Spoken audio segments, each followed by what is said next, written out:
ये जो कैदी तुम देख रहे हो इसका नाम रिक्की है। लेकिन रिक्की कोई आम कैदी नहीं था। वो ऐसा कैदी था जिसे दुनिया की किसी भी जेल में कैद रखना मुमकिन नहीं था, क्योंकि इसके अंदर एक अजीबोगरीब ताकत थी। इसीलिए चाहे उसे दुनिया के किसी भी कोने की इंतहाई महफूज जेल में रखा जाए या ज़मीन के नीचे दफन भी कर दिया जाए, वो वहाँ से भी बाहर निकल आता था। दुनिया की किसी भी जेल को तोड़ देना उसके लिए कोई बड़ी बात नहीं थी। लेकिन इसके साथ आखिर ऐसा क्या हुआ था और इसे बार बार मुख्तलिफ जेलों में क्यों कैद किया जा रहा था? यही सब हम आज की इस मूवी की कहानी में देखेंगे। तो आइए एक खतरनाक कैदी की जिंदगी की जंग का सफ़र करते हैं। कहानी की शुरुआत जापान के एक शहर से होती है, जहां हम एक कैदियों की वैन देखते हैं जिसके जरिए कैदियों को जेल ले जाया जाता है।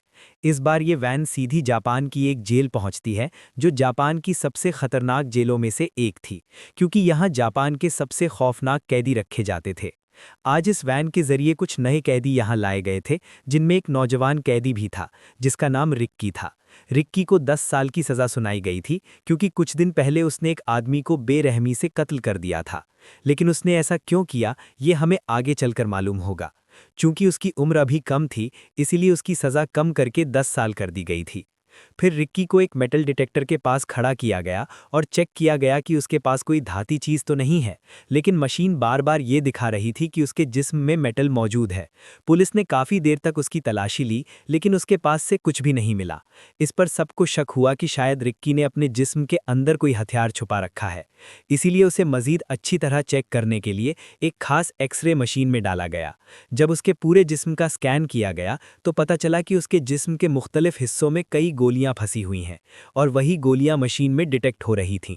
ये देखकर वहां मौजूद पुलिस अफसरान हैरान रह गए कि कोई इंसान अपने जिस्म में इतनी सारी गोलियां लेकर जिंदा कैसे रह सकता है।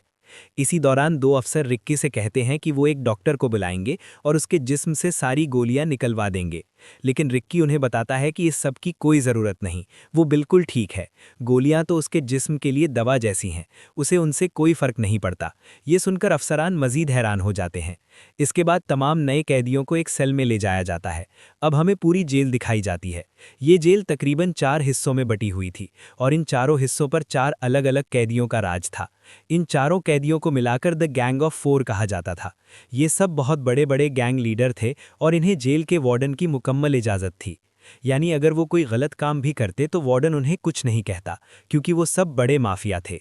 जेल के अंदर अपना राज चलाने के लिए उन्होंने बाहर से ही वार्डन को पैसे देने का बंदोबस्त कर रखा था।